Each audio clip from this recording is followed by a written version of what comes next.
안녕하세요. 알짜배기 정보 최신 정책 정보의 김미 소식입니다. 오늘 전해드릴 내용은 바로 앞으로 본격적으로 바뀔 은행 업무에 대한 내용들인데요. 앞으로는 오늘 말씀드릴 내용을 모르고 은행에 방문하시면 당황스러울 수도 있겠습니다. 심지어는 국세청에 신고가 되거나 경찰서에 가게 되는 상황도 발생할 수 있다는데요. 어떤 업무가 어떻게 바뀌는 건지 7가지 내용을 준비했으니 꼭 알고 방문하시면 좋겠습니다. 특히 오늘 내용은 정말 도움이 되는 내용이니까요. 주위 분들에게도 많은 공유 부탁드리겠습니다. 먼저 영상 시작 전 구독과 좋아요 꼭 눌러주시면 제게 큰 도움이 됩니다. 그럼 바로 시작하겠습니다. 오늘 김미 소식이 전해드릴 내용은 여러 가지가 있는데요. 아무리 인터넷 뱅킹이다, 은행 어플이다 잘 되어 있어도 은행 방문을 아예 안 할 수는 없죠. 그런데 이 은행 업무가 상당히 많이 바뀌었다고 하는데요. 모르고 이용했다가 황당한 일도 겪을 수도 있다고 하니 오늘 영상 꼭 참고하시길 바라겠습니다. 그럼 바로 바뀐 은행 업무 7가지 말씀드리겠습니다. 먼저 첫 번째 바뀐 내용입니다. 바로 ATM 입출금 한도가 변경된다는 건데요. ATM 기기에서 돈을 한 번이라도 입출금을 하신다면 반드시 알고 계셔야 하는 내용이 되겠습니다. 이제 내 마음대로 돈을 입출금하기 까다로워진다고 합니다. 정부가 보이스피싱 예방을 위해 입출금 관련 정책을 새로 시행할 예정이라고 발표했는데요. ATM 기기에서 카드나 통장 없이 무통장 입금을 하는 경우에는 1회 최대 입금액을 원래 100만 원이 어떤 금액을 50만 원으로 제한합니다. 또 무통장으로 받을 수 있었던 금액도 지금까지는 한도가 없었다고 하는데요. 앞으로는 하루 300만 원으로 제한된다고 합니다. 이렇게 갑작스럽게 제한하면 큰 돈을 이체해야 하는 경우 곤란할 수도 있겠는데요. 그래도 이렇게 바꾸는 이유는 바로 보이스피싱 범죄자가 피해자를 직접 만나서 현금으로 받는 데면 범죄가 점점 늘기 때문이라고 합니다. 금융위원회에서 보이스피싱 범죄 피해를 줄이기 위한 대응책을 마련한 건데요. 입출금 한도를 줄이면 어쩔 수 없이 거액을 여러 번 송금해야 하기 때문에 보이스피싱 수거책의 검거 가능성을 높일 수 있을 거라고 합니다. 이 내용은 4월에서 5월 중 실시 예정이라고 하는데요. 은행 송금을 자주 하시는 분들이나 큰 돈 송금이 필요한 분들은 미리 알고 계셔야 넉넉히 시간에 맞춰 은행 거래를 할 수 있을 테니 대비를 해두어야겠습니다. 두 번째 바뀐 내용입니다. 바로 ATM 기기의 수수료를 면제해 준다는 내용인데요. 은행 거래를 할 때 나가는 수수료 얼마 안 되지만 참 아깝게 느껴졌던 돈이죠. 이제 주요 시중 은행들이 65세 이상 시니어 분들을 대상으로 ATM 기기 이용 수수료를 면제해 준다고 합니다. 시행은행은 우선 신한, 우리농협, 기업은행, 경남은행, 하나은행 등의 은행들이 있고요. 이 시중 은행은 65세 이상 고령층을 대상으로 ATM 이용 수수료 면제 혜택을 제공하고 있다고 하는데요. 은행마다 적용 시기가 다르고 홍보가 덜 되다 보니 많은 분들이 몰라서 혜택을 못 누리고 있다고 합니다. 또 은행마다 이 수수료 혜택 범위가 조금씩 다르다고 하는데요. 예를 들면 영업시간 내 ATM 수수료 이용료가 면제인 곳도 있고 영업시간 외에도 면제를 해주는 곳도 있다고 하는데요. 다들 자주 거래하는 주거래 은행이 하나쯤은 있으실 텐데요. 주거래 은행의 혜택 범위라도 확인해 보시면 이 혜택 꼭 누리실 수 있을 것 같습니다. 다음 바뀐 은행 업무에 대한 내용입니다. 바로 맞춤형 문진표 작성인데요. 무슨 은행에서 문진표를 작성하지? 하고 궁금하시죠? 은행에서 이제부터는 500만 원 이상의 고액 현금을 인출하기 위해서는 맞춤형 문진표라는 걸 작성해야 한다고 합니다. 목적은 역시나 보이스피싱 피해 예방을 위한 절차라고 하고요. 앞에서도 말씀드렸듯이 금감원에 따르면 대면 범죄가 계좌 이체형 범죄보다 더 기승을 부리고 있다고 하는데요. 무려 전체 보이스피싱 피해 건수 대비 대면으로 가로채는 유형의 비중이 70%가 넘는다고 합니다. 이렇게나 많이 당하는 범죄 유형이라 앞으로 500만 원 이상 인출 시 맞춤형 문진표 작성이라는 절차가 추가된 건데요. 이걸 작성하게끔 해서 한 번 더 범죄 여부를 확인하고 예방하려는 목적인 거죠. 번거로운 절차라고 생각하실 수도 있겠지만요. 최근 기승을 부리는 신종 보이스피싱의 대책을 강구한 내용이라 예방 효과가 꼭 있었으면 좋겠습니다. 이 맞춤형 문진표, 이름에서 말하고 있는 것처럼 대상자에 따라 맞춤형으로 문진표 내용이 달라진다고 하는데요. 60대 여성은 가족 사칭형 사기 피해 비중이 높고 30대 남성은 대출 빙자형 사기 피해 비중이 높았다고 합니다. 이렇게 피해 대상자별 사기 유형이 다르기 때문에 이용 고객의 연령과 성별 그리고 인출 금액에 따라 문진표 내용을 다르게 제공한다고 합니다. 이 문진표 작성에 또 다른 이점이 있는데요.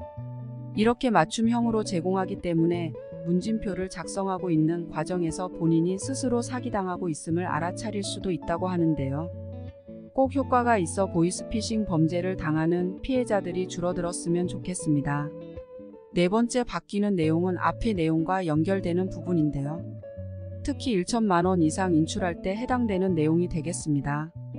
1천만 원 이상 인출을 하게 되면 앞으로 은행 책임자와 상세한 면담을 진행해야 된다고 하는데요. 바로 고액 현금 거래 보고 제도를 실시한다고 합니다. 이제 창구 직원이 1천만 원 이상 입금, 출금 둘 다 사용 용도를 물어보게 된다고 하는데요. 모르고 갔는데 창구 직원이 계속 질문을 하면 기분이 나쁘실 수도 있겠죠. 하지만 이제 법이 적용되어 있어 필수로 물어볼 수밖에 없는데요. 이게 바로 고액 현금 거래 보고 제도입니다. 1천만 원 이상 입금 또는 출금을 할 경우 은행에서는 금융정보분석원에 보고를 해야 합니다. 단 계좌 이체의 경우는 보고 대상이 되지는 않고요. 만약 현금으로 입금 또는 출금, 수표를 현금을 교환할 경우에는 보고 대상이 된다고 합니다. 분명한 이유 없이 고액의 현금 인출을 고집할 경우 이제부터는 은행 직원의 신고 지침에 따라 경찰 조사를 받을 수도 있다고 하니까요. 앞으로는 은행 직원의 안내를 잘 따르며 은행 업무를 해결하셔야겠습니다. 같은 금융기관에서 하루 1천만 원 이상 현금을 지급 또는 영수할 경우 거래자의 신원, 거래 일시, 거래 금액 등 거래 내용에 대한 상세한 내용들이 금융정보분석원에 자동 보고된다고 하는데요. 이후 자금 세탁 의심 등 수사 및 조사에 필요하다고 인정되는 경우엔 검찰, 경찰, 국세청 등 8개 기관에도 정보를 제공하게 된다고 하는데요. 하지만 모든 1천만 원 이상 현금 입출금이 전부 조사 대상은 아니라고 하니 너무 겁내실 필요는 없을 것 같습니다. 이 제도 사실은 오래 전부터 있었던 제도인데요. 왜 지금 알게 되었나 궁금하시죠? 원래 고액 현금 거래 보고 제도는 자금 세탁 방지 제도를 선진화하는 목적으로 2006년부터 시행되었다고 하는데요. 기준 금액은 계속 바뀌어 왔습니다. 원래 처음에는 5천만 원, 2010년에는 2천만 원, 그리고 2019년 4월에는 1천만 원으로 이렇게 하향 조정되어 왔다고 합니다. 금액이 줄어든 만큼 더 까다로워진 건데요. 그런데 일반 사람들은 사실 5천만 원, 2천만 원 거래도 자주 할 일이 없었을 텐데요. 그래서 이런 제도가 있는지 모르고 살다가 이제 1천만 원 입출금을 하려고 할 때 당황할 수 있는 거죠. 또 그럼 900만 원이나 500만 원은 괜찮냐 궁금하실 텐데요. 조금 큰 단위의 금액을 예를 들면 매주 아니면 한 달에 대여섯 번씩 이체를 한다면 은행원이 물어볼 수도 있는데요. 이렇게 은행 직원이 자체적으로 판단해서 1천만 원 이하의 거래여도 해당 금융거래가 의심거래로 보여지면 규정상 보고를 하게 되어 있다고 합니다. 그래서 이렇게 사유를 물어볼 때 구체적으로 잘 대답해주지 않으면 국세청이나 경찰에 보고가 되는 거죠. 이런 경우 특히 우리 부모님들께서 자녀들에게 거주비 지원이나 생활비 등을 지원할 때 증여세 때문에 계좌 거래가 아닌 현금으로 주는 경우가 많을 텐데요. 앞으로는 정기적인 현금 입출금도 조심하셔야겠습니다. 만약 문제가 생기면 나중에 세무조사가 들어가서 세금 폭탄을 맞을 수도 있는 상황이 생길 수도 있으니 꼭 참고 바랍니다. 다섯 번째는 비대면 계좌 개설을 할 때 주의하셔야 될 내용입니다. 앞으로 비대면 계좌 개설을 할 때 본인 확인이 강화된다고 하는데요. 원래 비대면 계좌 개설 시 본인 확인을 신분증 사본 등을 통해 실명 확인을 했었죠. 이 과정에서 신분증 위조나 도용이 될 가능성이 높다는 얘기가 많이 나왔다고 합니다. 그래서 이러한 문제를 개선하기 위해 비대면 계좌를 개설할 때 앞으로 본인 확인을 강화한다고 합니다. 먼저 신분증 진위 여부를 확인하는 시스템으로 신분증의 진위 여부를 검증하고 만약 이 시스템을 통과하지 못하면 신분증 사본 제출 방식 외에 다른 2개 이상의 확인 절차도 거친다고 하는데요. 이때 추가로 안면 인식 시스템을 개발해서 도입한다고 합니다. 또 앞으로는 비대면 계좌 개설을 통해 오픈뱅킹에 가입하면 3일간 오픈뱅킹을 통한 이체도 차단한다고 하는데요. 이제 앞으로는 비대면으로 계좌를 개설하면 3일 동안은 이체가 불가능하다는 말이니 꼭 알고 계셔야겠습니다. 6번째 내용입니다. 바로 안심마크에 대한 내용인데요. 안심마크 저도 이번에 처음 들어봤습니다. 3월부터 마크가 바뀌었지만 이 안심마크에 대해 잘 모르는 분들이 계셔서 간단히 짚고 넘어가면요. 먼저 그동안 모르는 전화번호로 문자나 연락이 오는 경우, 특히 링크가 있으면 눌러야 할지 고민되셨죠. 보이스피싱으로 이런 방법이 정말 많이 사용되어서 아예 링크를 누르지 않는 분들도 계실 텐데요. 이제 3월부터는 공공기관이나 우체국, 은행에서 문자를 보냈다면 전화번호 옆에 기업 로고가 표시되며 확인된 발신 번호다라고 안심마크가 표시가 돼서 발송이 되고 있다고 합니다. 그래서 바로 보는 즉시 확인이 가능하다고 합니다. 앞으로는 링크를 전부 안 누르고 전화를 안 받아서 불편한 일이 생기기 전에 이 안심마크를 확인하시고 해당 번호로 오는 내용은 확인하시면 되겠습니다. 마지막 바뀌는 은행 업무에 대한 내용은 바로 은행 방문 예약 서비스입니다.